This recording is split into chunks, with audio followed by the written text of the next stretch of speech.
Alright, hello guys. This is going to be the first video on this channel, on the Grease Goblins Rereads channel. If you're coming over from my main channel, you know that this series has already gone on, but I wanted to re-upload this entire A Game of Thrones series onto this channel, taking a look at each chapter in depth, page by page, giving kind of my summary, my thought of each thing going on. So this series, until we're caught up to where I'm at with the Clash of Kings and where I'm currently at in my reread, I'm going to just kind of probably around daily upload or upload once or twice, just re-uploading this series. So yeah, if you're looking for these, if you've already seen this series, it's not anything different. It's just me re-uploading it. If you are a new viewer, I hope you enjoy the series. I look very different at the beginning of it. Don't judge my like neck beard thing too much.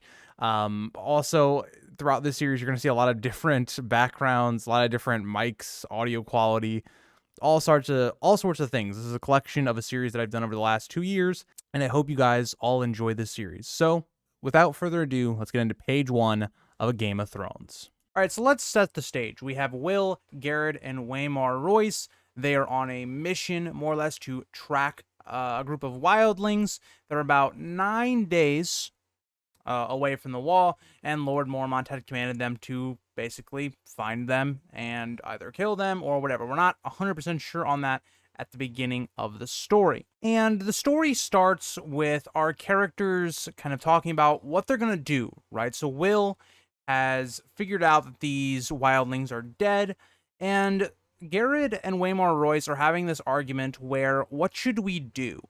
Right? Should we go explore, see maybe why they died, explore the camp, or should we just head back now? That's what Garrett thinks we should do.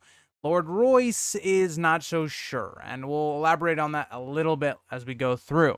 Now, what I think is very interesting in the way that the book goes about doing it instead of the show is the book makes Royce much more understandable in this way, because Garrett, understandably, he's feeling uneasy. He sees that they're dead. The mission is quote-unquote accomplished, right?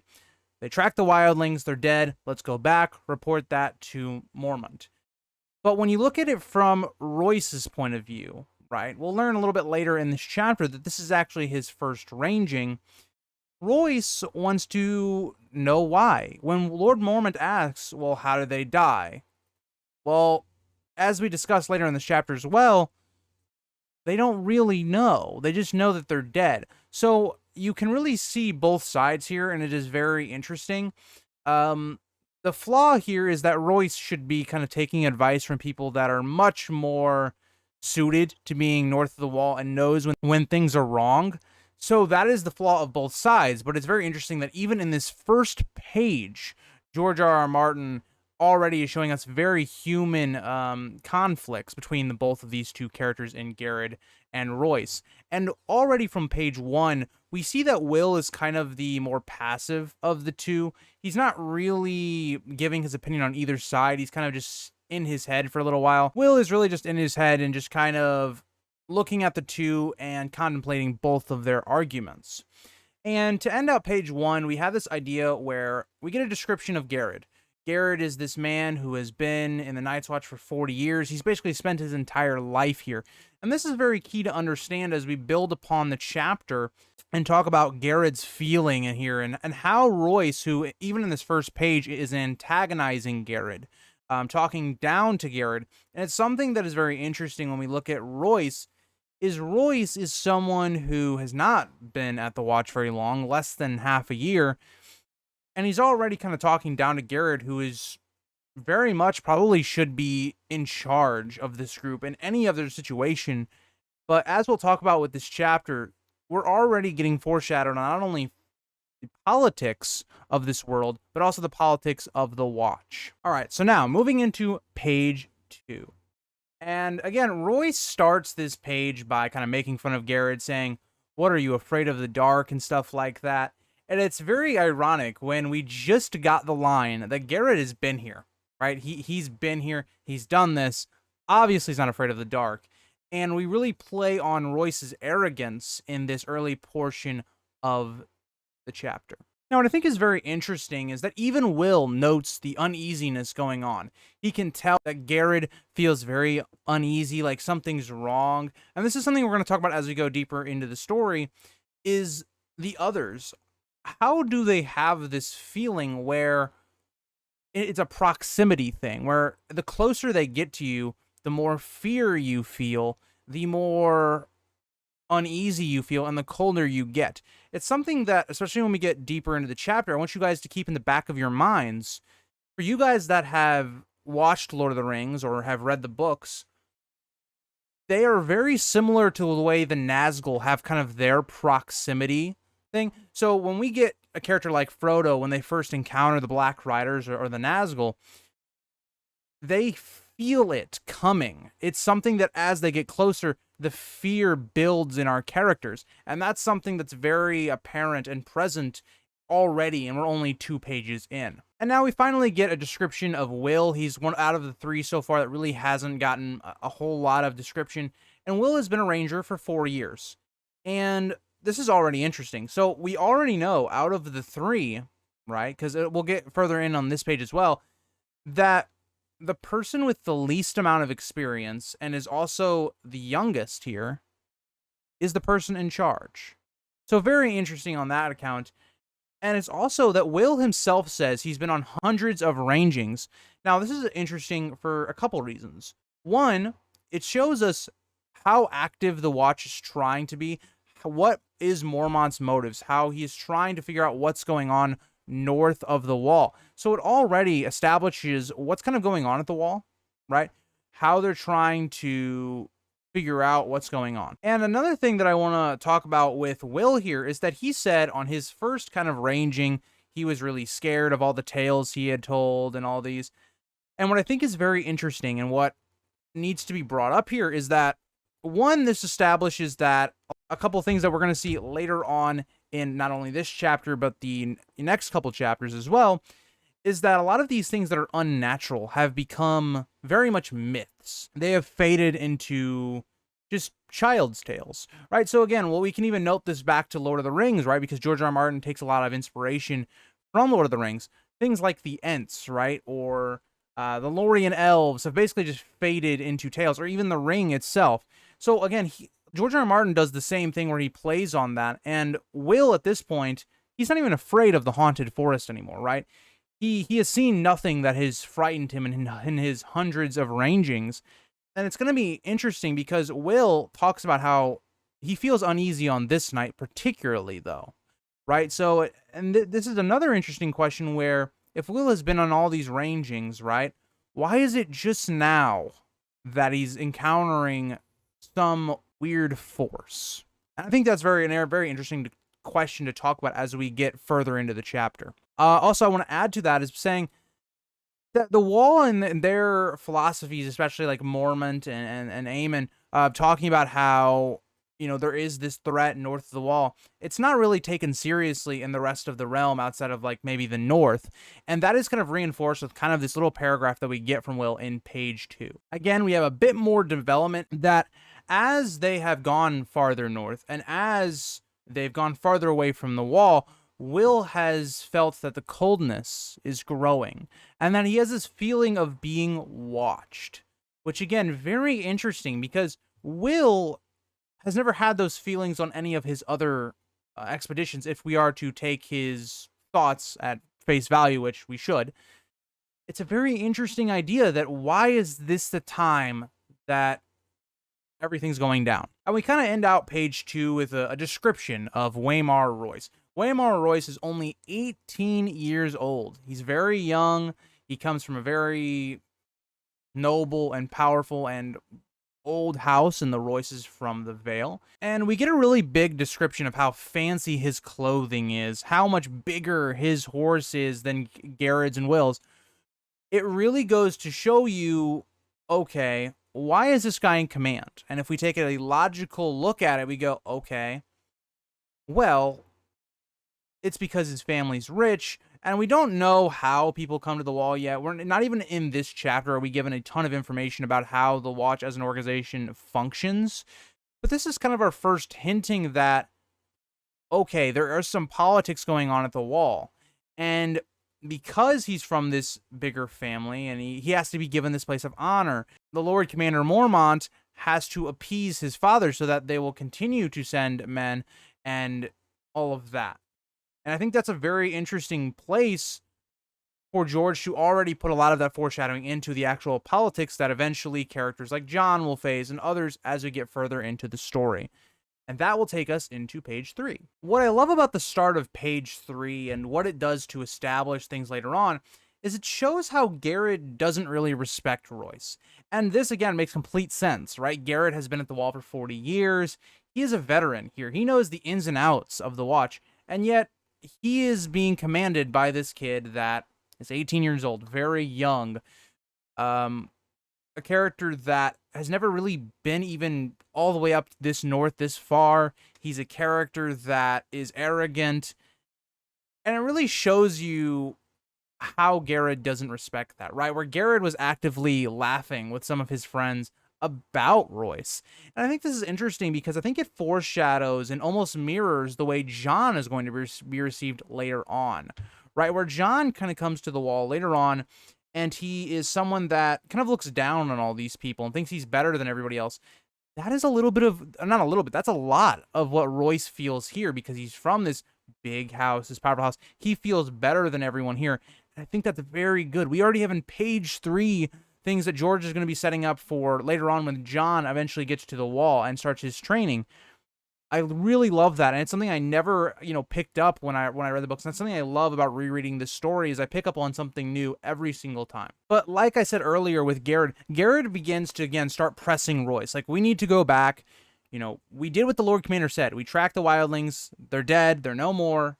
But Royce just isn't convinced. And like I said, Royce's whole ideology here is that we need to understand how they died. And if we figure out why they died, we can then go back. So Waymar then goes to Will and goes, okay, tell me again what happened. Because they're going to try to piece together why these wildlings maybe died. And before Will kind of responds and tells them the story, we get a little bit more into Will's backstory as well. Will was a thief who he gets caught by the Malisters. And instead of, losing his hand, he decides, you know what? Going to go to the Wall. And I think for a lot of people in this world where it's like, okay, if you're stealing and you're already poor, you're starving, it makes sense that instead of losing your hand, you can go to the Wall where you're at least going to be fed and you have some chance of living on. And I think that's a very common theme we're going to see with how the common folk go about when things happen on later. But it's an interesting way of getting Will to the Wall that makes a lot of sense. Another key factor we learn about Will is that he's a very silent mover. Right? So he can move from place to place very silently.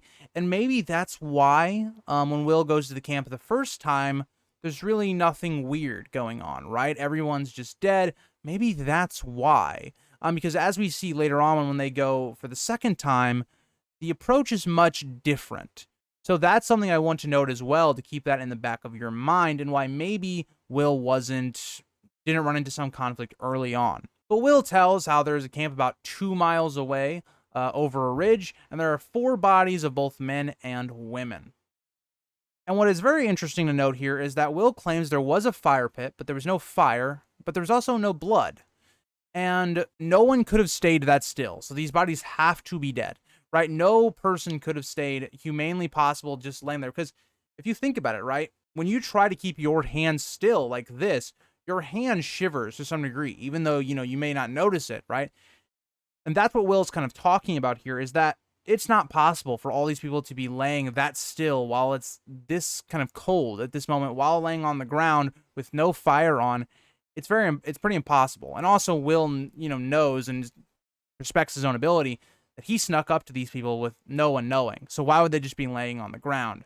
So a lot of questions here that have to be answered, and that's what page 4 is going to talk about a little bit, and it's going to be where they kind of come to their decision on what they're going to have to do. All right, so page 4 continues with the telling of the story, and Royce kind of questions this, and he's like, maybe they're sleeping or pretending, and I just kind of talked about how that really doesn't make sense that they would be sleeping or pretending if they're a normal human being.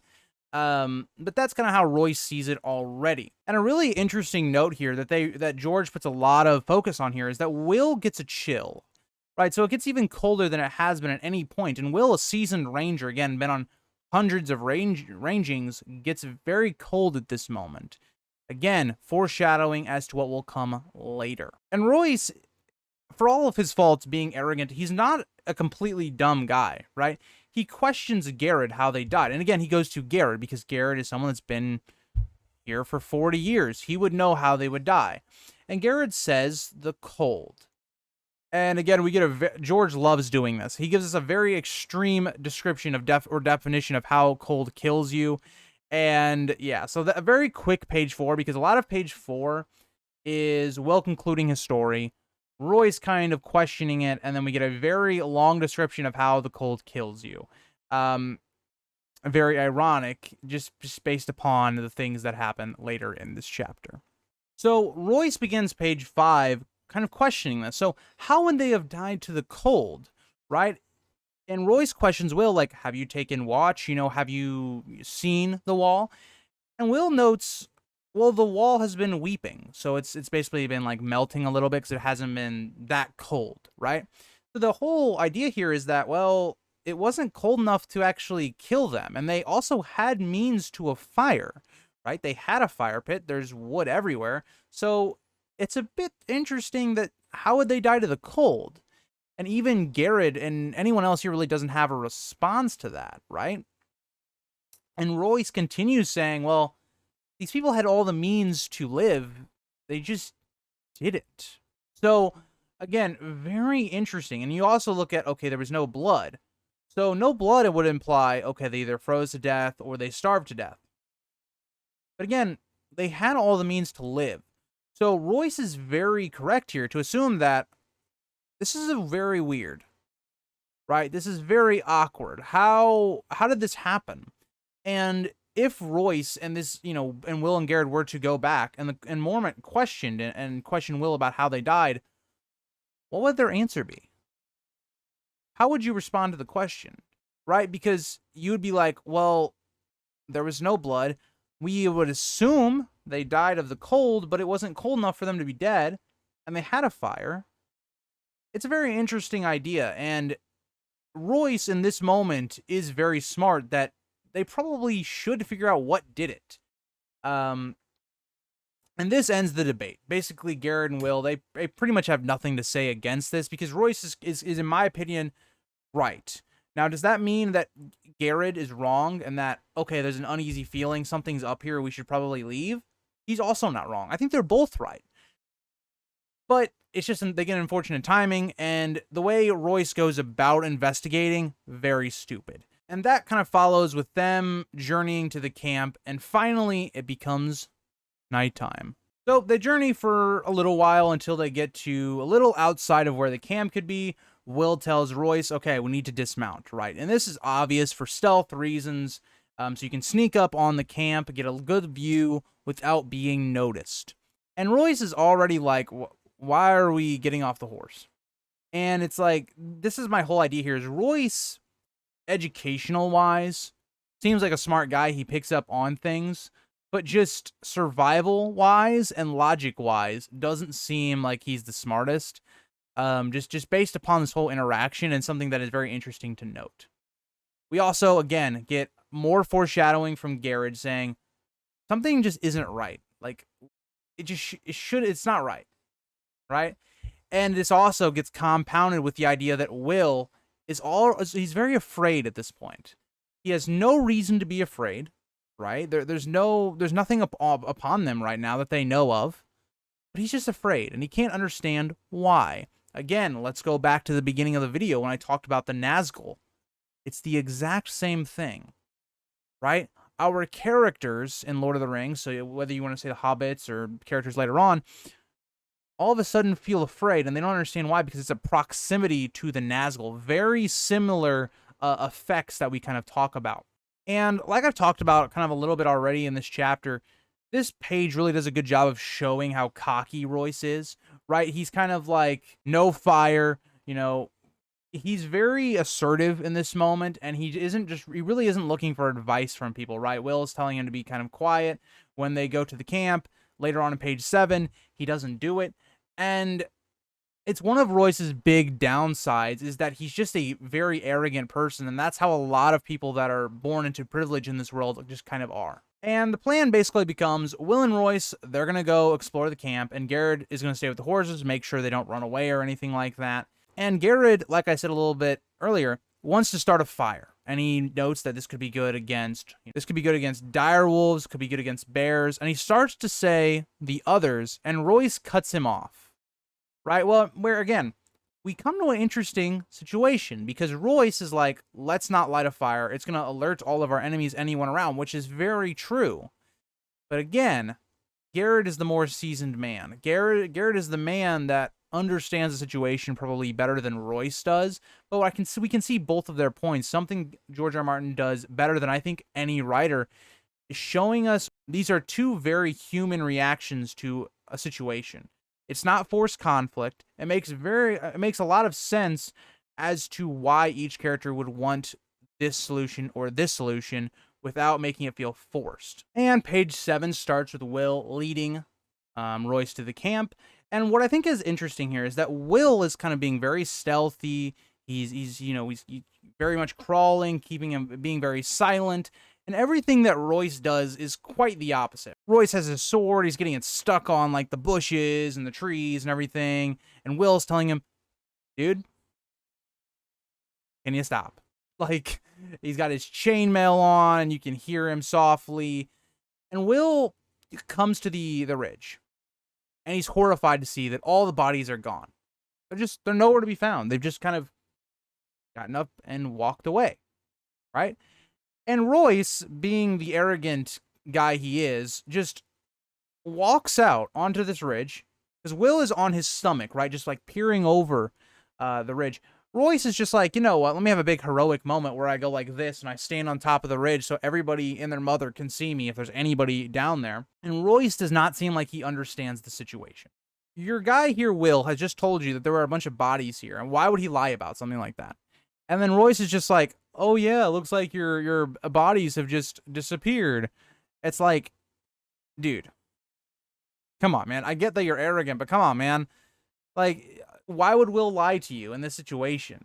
Maybe if we go into Royce's mind, maybe Royce is thinking, oh, Will lied just so they could go home to the wall or whatever. But again, Roy's not taking the situation very seriously.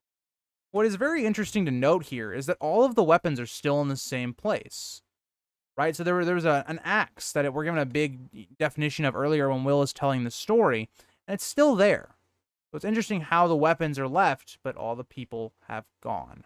And instantly, in page 8, instead of Royce being concerned or worrying about what happened to the bodies and why did they just randomly disappear, the only thing Royce is really worried about is his failure. Because again, like I said at the beginning of the chapter, this is Royce's first ranging, right? It's his first time. And he orders Will to go up the tree and look for a fire. Now, the way I would describe this is, again, we're going to have another Lord of the Rings reference here, or I guess The Hobbit, where Bilbo goes up the tree and kind of the spiders attack, that kind of thing. That's basically what happens. So Will is climbing up this tree, and suddenly, out of nowhere, he hears Royce go, who goes there? Very spooky, right? Because if you're thinking about it from Will's point of view, you've just seen all these bodies move, apparently. This woods shouldn't be too inhabited, right? And all of a sudden you hear Royce go, who goes there? And nothing responds. There's no sound that is made, but the wind picks up and pale shapes begin coming closer. Now, Will notes this. We're not made sure if Royce sees all these pale shapes or if it's just a feeling, right? And Will, you can understand why he's not talking, right? Because you have this effect. There's some sort of proximity magic that the others have that cause fear and cause immense amount of coldness and unease that Will is just unable to speak. He's in fear. He is unsure of what he's even just seen. And Royce even calls for Will. And Will just does not answer. Right? And this is what I think is very interesting, because Royce is the one that is dressed the best of all of them, right? Of Will and Garrett. And even Royce notes, why is it getting colder? And again, we see that proximity of, as the others get closer, It gets much colder and colder and colder. And this leads us to our first major description of the other. So one comes out, not all of them. There's about 5 that will end up coming out, but one other comes out, and they are described as being tall, bony, pale as milk like description. Now, what I think is very interesting in the way their description is made is that their armor, it almost feels like it's camouflage. It's adapting to the environment. When this other is in like starlight, right? It's adapting to that. When it's in darkness, it's adapting to that. When it's by trees or, bushes or something, it is adapting to it. So that's very interesting to think about, and is maybe how the others go unnoticed so much, because their armor adapts to the environment. Page 9 has Royce kind of confronting this figure, and Royce commands it like, stay back, don't come any further. But it feels like all of his confidence has left him. The fear has taken over. His voice sounds boyish. And we then get Will kind of looking at the other and seeing what his sword looks like. And it looks very ghost-like. It looks very ghost-like, and is a thin shard of ice. And it looks very sharp, like sharper than any sword. So a very intriguing definition of the sword. And it kind of leads us to believe that where did they make this sword? How is this sword even possible? And I think that's a really intriguing thing that hopefully we will get explored in the next 2 books, right? How is this armor almost camouflage for the others? How is this sword made to where it is very ghost-like? Very intriguing definitions of this other.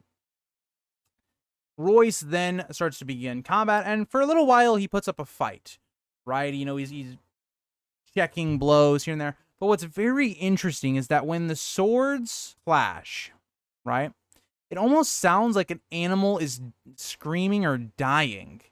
It's a very weird sound that Will hears. And something else that I want to talk about here is when Royce tries to lift his sword up, right, above his head or whatever, he starts to tremble. And Will notes that, was this because of the weight of the sword? Was this because of his nerves? Was this because of some power by the others that makes someone weaker in this situation? What really occurs here that makes him tremble? If I had to guess, would probably think it's a combination of all 3, where Royce probably has not used this sword against an actual person before, or in this case, right? I mean, when I mean by an actual person, I mean like in a life or death situation. And I don't think he's ever felt this nervous or fearing for his life in this situation. And then also mix it in with, okay, the others making it extremely cold. We see how everyone, their fear and unease grows as they get closer, and now you're within footsteps of this other. I think it's a combination of all of these, and why Royce trembles when lifting up his sword. And as, their blades start to collide, right, 5 more arrive, and the conditions even worsen. And what I think is interesting is that Will is contemplating in his head, I need to tell Waymar, I need to help. But Will is just too terrified to do anything. To even say down to him, hey, there's 5 more coming. And what I think is interesting is that the 5 don't engage right away. They sit there and they kind of watch the duel between Waymar and the first other, and they kind of respect the 1v1, which we always appreciate here. But that will get us into page 10. So page 10 starts with Royce kind of losing this battle. Royce is just running out of energy. He is checking blows, but eventually he's just too slow on one of them, and the other basically cuts him under the arm, leaving him very badly wounded. He kind of pats under his arm, and it's just full of blood. So at this point, as the audience, we can tell the battle's pretty much over. And what I think is interesting, and that's very interesting to note, and I hope we get more on this in the future, is that the other actually speaks some language to him. And this implies that not only do they have a language, but they also show emotion, because he seems to be mocking Waymar. So not only do the others have emotion, but they're also intelligent enough to be able to speak. So these are 2 very interesting concepts that we get here right before Royce does his last desperate swing. But that's something to talk about in the future, because what does that mean for the motives of the others? What are they trying to? Why are they attacking Royce in the Watchmen? Why are they mocking him? There's a lot of questions that are going to be interesting to talk about in the future. Why do the others send back these whites basically to kill the Lord Commander, right? So there's definitely something going on, and they definitely are an intelligent species. So it's going to be interesting to see where that goes in the future. But as I said, Royce does one last desperate swing, and when the blades meet, his sword shatters. So it basically shatters into pieces, like all over the place. And at this remaining point, the others move in and finish off Waymar. And this is a brutal scene, because how I imagine it is they're basically surrounding Waymar, and they just basically stab him from all different sides. If you guys want like a really vivid description, think about how Pycelle dies in season 6, where all the kids kind of stab him from all the multiple directions. That's kind of how I would look at this scene, just with the others and it being much more cruel. And that is kind of the end of Waymar. And all of them are almost laughing at him, right? It's not a normal laugh, but Will kind of thinks that this is a laugh. Again, proving the idea that the others are an intelligent species as well as having emotion, right? At this point, Will just can't watch anymore, and he kind of turns, because he's been sitting on a tree this entire time, just watching down below, watching all this happen, and he's just like gonna hug the tree. He's just looking at the tree. He just can't look down. He can't. I think we've all had those moments where, like, whether it's a fear of height, don't look down. Will has a fear of what has happened to his commander at this point, and what could possibly happen to him in the future. But eventually, after some time, we're not sure how long, Will gathers himself, and he looks down and he goes, huh, the ridge is empty all of a sudden once again, all but Waymar Royce's body that's just sitting there. And Will decides, okay, he's going to climb down. It doesn't seem like there's anybody here. And he examines the scene. Royce is butchered. Royce in this moment really looks like the boy that he was. And I wanted to note, our first casualty of this story, and the conflict where young people are put into situations that they just were not ready for. And we see that countless times throughout the story, where young people in this story are put into very bad situations and have to rise to the occasion. And sometimes they just can't do it. And that will lead us into our final page of the chapter. Now, page 11 starts with Will also still examining what's going on here, but he knows he needs proof of what happened, right? Because no one's going to believe him if he just goes, yeah, Royce just died, and there was all these others, and they killed him. Maybe Mormont would believe him, but he needs some semblance of proof of what happened here, right? And to not make Royce's death almost in vain, so he looks to kind of grab Royce's sword, right? And because, there's still the hilt, I would assume, and there's all of these shards everywhere. So he looks to start doing that, and he was going to show it to Garrett and Mormont. Maybe they would know what happened, right? And as Will rises to go after he's kind of got the sword, Waymar is standing over him. So I think a lot of people might question, why doesn't Will fight back? But could you imagine this situation where you've just seen a traumatic experience, where you've watched your commander die, right? He's butchered, and all while you watched and didn't help. And then as you go to maybe finally leave, you finally built up the courage, you turn around and your commander that you just saw dead on the ground is over you, and his right eye is open and blue. And this is where Will his courage just fails him. He just finally breaks, and he drops the sword and is strangled by Royce. Now, the last thing I want to note here as we talk about Will's death, that Royce, when he goes to strangle Will, is cold to the touch. Again, our first indication that being resurrected by these others turns you into kind of a cold white if we didn't already know that. And that is the end of chapter 1. A very good chapter. I guess it's not chapter 1, it's the prologue, but I would just say it's chapter 1. One of the best chapters in the entire book series. Really, George knows exactly how to set the tone, pace, while also introducing us to the world a little bit and foreshadowing events to come. So again, if you guys have any questions at the end of this video, leave them down in the comments. I will make sure I answer those in the live stream I will do Friday. These chapter videos will always come out every Tuesday, and then I'll be doing a stream on Fridays, doing a little quick summary, breaking down what happens very quickly. Not, this is going to be probably about a 30-40 minute video. Those will be, 15-20 minute discussion of the chapter, and then maybe like another 10 minutes for questions. So thank you guys for watching this video.